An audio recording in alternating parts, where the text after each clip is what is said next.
করে ধরে নাই। অনেকে আমাদের সমাজে বলে যে কোরআনই আমাদের জন্য যথেষ্ট, আর কিছু লাগবে না। কিন্তু আল্লাহর নবী বলে গেলেন কি না, কোরআন আর আহলে বায়ত দুটা জিনিস তোমাদের শক্ত করে ধরতে হবে। নবী বলে গেছেন দুটা জিনিস লাগবে, সেখানে যদি আমরা আহলে বায়ত কেচি দিয়ে কাট করে দিয়ে যদি শুধু কোরআন ধরি, কোশ্চিন কালেও আমরা ওই ফিরকায়ে নাজিয়া নাজাত প্রাপ্ত দলের সদস্য হইতে পারবো? জোরে কোন পারবো? কোশ্চিন কালেও পারবো না। বাবারা, বন্ধুরা আমার, এবার আছেন দয়াল নবীজি। শুধু আরাফার ময়দানে নয়, হজ শেষ করলেন, এবার দয়াল নবীজি কিছুদিন পরে রওনা হইলেন মক্কা থেকে মদিনার দিকে। মদিনার দিকে রওনা হইলেন। ওই দিন ছিল 18 জিলহজ। 18 জিলহজ মুসলিম শরীফের মধ্যে কিতাব ফাজাইলুস সাহাবার মধ্যে হাদিস খানা আছে। বাবারা, বন্ধুরা আমার, স্পষ্ট ভাবে উল্লেখ রয়েছে খুম্মা বাইনা মক্কা ওয়াল মদিনা। আল্লাহর নবী বলতেছেন, আল্লাহর নবী কি করলেন, মক্কা আর মদিনার মাঝখানে একটা খুম নামক জায়গা, গাদিরে খুম একটা জায়গা আছে, ওই জায়গায় আল্লাহর নবীজি হাজির হয়ে গেলেন। যখন আল্লাহর নবীজি হাজির হয়ে গেলেন, তখন কোরআনের একটা আয়াত নাজিল হয়ে গেল, ইয়া আইয়ুহার রাসূলু বাল্লিগ মা উনজিলা ইলাইকা মির রাব্বিক ওয়া ইল্লাম তাফআল ফামা বাল্লাগতা রিসালাতাহু। আল্লাহ ডাক দেয়, কয়, হে আমার রাসূল, আপনার প্রতি যাহা নাজিল করেছি আপনি যদি এখন প্রচার না করেন, তাহলে আপনার রিসালাত পরিপূর্ণ হবে এমন কি কথা? ইয়া আইয়ুহার রাসূল বাল্লিগ মা উনজিলা ইলাইকা মির রাব্বিক, হে রাসূল, আপনার রবের পক্ষ থেকে যাহা নাজিল হয়েছে উহাই এখন প্রচার করেন। ওয়া ইল্লাম তাফআল ফামা বাল্লাগতা রিসালাতাহু, যদি আপনি প্রচার না করেন তাহলে আপনার রিসালাত পরিপূর্ণ হবে না। এমন কি কথা যাহা প্রচার করার জন্য আল্লাহ আমার নবীকে তাগিদ দিলেন? এটা জানার দরকার আছে না নাই? জোরে কোন আছে না নাই?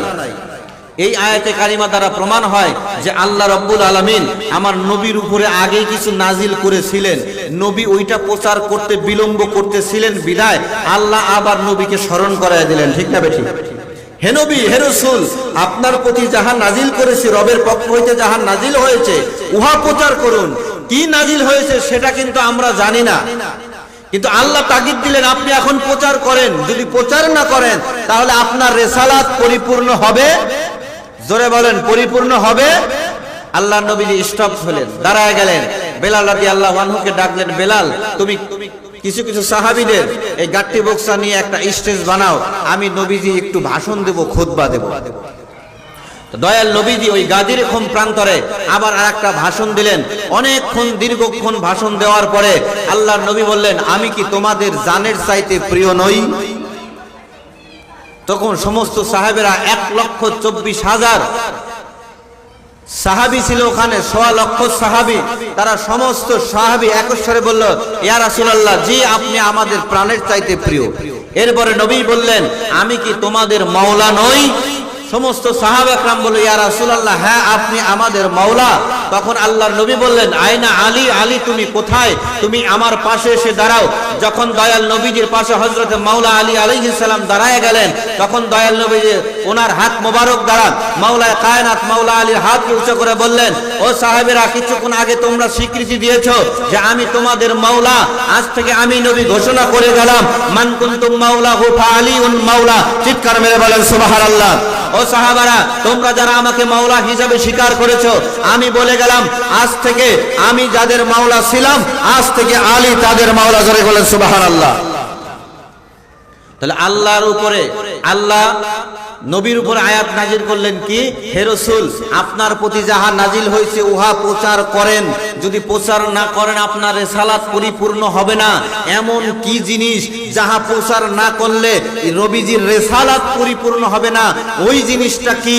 ওই জিনিসটা প্রচার করতে গিয়ে নবী দীর্ঘক্ষণ ভাষণ দিলেন, দীর্ঘক্ষণ ভাষণ দিলেন। 1,24,000 সাহাবী। এই সময়, অন্য সময় নবীজির সম্মুখে এত সাহাবী ছিলেন না। এই গাদির খুমে, এক আরাফার ময়দানে, দ্বিতীয়ত গাদির খুমে। এই গাদির খুম এমন একটা জায়গা, এমন একটা পয়েন্ট, যেই জায়গা থেকে বিভিন্ন দেশের লোক বিভিন্ন জায়গায় চলে যাবে নবীজির কাছ থেকে বিদায় নিয়ে। এমন জায়গায় আল্লাহ আয়াত নাজিল করলেন যেন সমস্ত সাহাবে کرام এই শুনে যায় যে নবীর উপরে আল্লাহ কি নাজিল করেছিলেন, নবীকে আল্লাহ কি বলার জন্য বারে বারে তাগিদ দিচ্ছেন। যখন এই তাগিদ আসলো, নবীজি ঘোষণা করলেন কি, মান কুনতুম মাওলা ফাআলিউন মাওলা, আমি যাদের মাওলা ছিলাম আজ থেকে আলী তাদের মাওলা। জোরে বলেন না একটু সুবহানাল্লাহ। যখন সমস্ত সাহাবীরা মেনে নিলেন, হ্যাঁ ইয়া রাসূলুল্লাহ আমরা মেনে নিলাম, এই মেনে নেওয়ার পরে কোরআনের আয়াত আরেকটা নাজিল হয়ে গেল, আল ইয়াউমা আকমালতু লাকুম দীনাকুম ওয়া আতমামতু আলাইকুম নি'মাতি ওয়া রাদিতু লাকুমুল ইসলাম দীনা। আল্লাহ আজ তোমাদের দিনকে পরিপূর্ণ করলাম, নিয়ামত পরিপূর্ণ করলাম, ইসলামকে মনোনীত ধর্ম বানায় দিলাম। জোরে বলেন সুবহানাল্লাহ।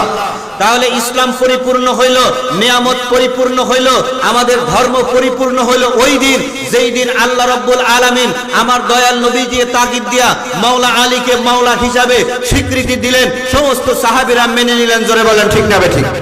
জোরে বলেন ঠিক না বেঠিক?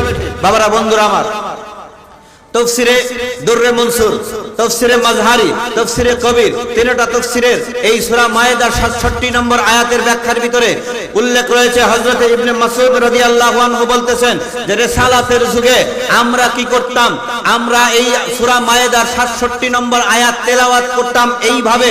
তফসিরে কবির, তফসিরে দুররে মনসুর ইমাম সুয়ুতির, তফসিরে কবির ইমাম ফখরুদ্দিন রাজির, তফসিরে মাজহারি কাজী সানাউল্লাহ ফানিফুদি রাহমাতুল্লাহ আলাইহির, এই তিনটা তফসিরের মধ্যে এসেছে ইবনে মাসউদ রাদিয়াল্লাহু আনহু বলেন রিসালাতের যুগে এই আয়াতকে আমরা এইভাবে পড়তাম, কেননা এই আয়াতের কারণে আল্লাহর নবীজি মাওলা আলীকে মাওলা হিসাবে ঘোষণা করেছেন, এই জন্য এই আয়াতে কারিমা আমরা তেলাওয়াত করতাম এইভাবে, ইয়া আইয়ুহার রাসূল বাল্লিগ মা উনজিলা ইলাইকা মির রাব্বিক আন্না আলিয়ান মাওলাল মুমিনিন ওয়া ইল্লাম তাফআল ফামা বাল্লাগতা রিসালাতাহু। হে রাসূল, আপনার প্রতি যাহা নাজিল হয়েছে তাহা প্রচার করুন, নিশ্চয় আলী হলেন মুমিনগণের মাওলা, যদি ইহা প্রচার না করেন তাহলে আপনার রিসালাত পূর্ণ হবে না। সুতরাং বোঝা গেল আলীকে মাওলা হিসাবে ঘোষণা করা এইটা রাসূলের শুধু জবান, কিন্তু হুকুমটা ছিল আমার আল্লাহর। জোরে কোন ঠিক না বেঠিক? জোরে বলেন ঠিক না বেঠিক? তার একটা প্রমাণ রয়েছে তাফসীর সালাবির মধ্যে। আমার দয়াল নবী যখন মদিনাতে আসলেন, আসার পরে নোমান ইবনে হারিস নামে এক মুনাফিক ছিল। নোমান ইবনে হারিস নামে এক মুনাফিক আমার দয়াল নবীজি মসজিদে নববীতে বসা আছে। এমন সময় ওই নোমান ইবনে হারিস আসলেন, এসে বলতেছেন, ইয়া রাসূলুল্লাহ, আপনি কালেমা এনেছেন, আমরা মেনেছি। আপনি নামাজের কথা বলেছেন, আমরা সেটাও মেনে নিয়েছি। আপনি রোজার কথা বলেছেন, আমরা সেটাও মেনে নিয়েছি। হজের কথা বলেছেন, সেটাও মেনে নিয়েছি। যাকাতের কথা বলেছেন, সেটাও মেনে নিয়েছি। কিন্তু শুনলাম আপনি নাকি আপনার চাচাতো ভাই আলীকে মাওলা হিসাবে ঘোষণা দিয়েছেন। এটা কি আপনার নিজের ইচ্ছায় বলেছেন না আল্লাহর হুকুমে বলেছেন? সূরা মারিজ আয়াত নম্বর 1, সালা সাইলুম বিআযাবি ওয়াকি। আল্লাহ বলতেছেন এক ব্যক্তি আযাব চাইলো, আল্লাহ তারে আযাব দিল। এই ব্যক্তিটাকে তাফসীরে সালাবির মধ্যে ইমাম সালাবি উল্লেখ করেন এই আয়াতে কারিমা নাজিল হয়েছে কোন দিন, যে নোমান ইবনে হারিস যেদিন আমার নবীর দরবারে এসে চোখ গরম করে বলতেছে যে আপনার কালেমা মানছি, রোজা মানছি, হজ মানছি, যাকাত মানছি, আপনার সব কিছু মানলাম, নামাজও মানছি, কিন্তু এখন নাকি আপনি ক্ষান্ত হন নাই, আপনি আলীকে নাকি মাওলা হিসাবে আপনি স্বীকৃতি দিয়েছেন, ঘোষণা দিয়েছেন। আমি জানতে চাই এটা কি আপনি নিজের থেকে কইছেন না আল্লাহর হুকুমে? আমার নবী কি আল্লাহর হুকুম ছাড়া কোনো কথা বলেন? জোরে বলেন। বাবারা, বন্ধুরা আমার দয়াল নবীজি খুব জালালি মেজাজ হয়ে গেলেন। দয়াল নবীজি গরম হয়ে গেলেন, অগ্নিশর্মা চোখ দুটো লাল হয়ে গেলেন। আল্লাহর নবীজি বললেন, নোমান ইবনে হারিস, তুমি শুনে রাখো, আলীকে আমি মাওলা ঘোষণা করেছি, এটা আমার ইচ্ছায় নয়, আল্লাহর হুকুমে। নবীজির এই কথা বলার পরেও নোমান ইবনে হারিসের বিশ্বাস হয় না। তার মানে বোঝা গেল এই সমাজের মধ্যে এমন কিছু লোক থাকবে যারা নামাজও পড়বে, কালিমাও পড়বে, হজ করবেও, যাকাতও দিবে, কিন্তু আলীকে মাওলা মানবে না। জোরে কোন ঠিক না বেঠিক? নোমান ইবনে হারিস কয়, ঠিক আছে, যদি আপনার কথা সত্য হয়, আল্লাহর হুকুমে যদি আপনি আলীকে মাওলা হিসাবে ঘোষণা করেন যদি আল্লাহর হুকুমে, তাহলে আসমান থেকে যেন আমার মাথার উপরে পাথর পড়ে। কি পড়ে? পাথর পরে আযাব হয় যেন। ওই যে সালা সাইলুম বিআযাবি ওয়াকি, এক ব্যক্তি আযাব চাইলো, আল্লাহ তারে আযাব দিল।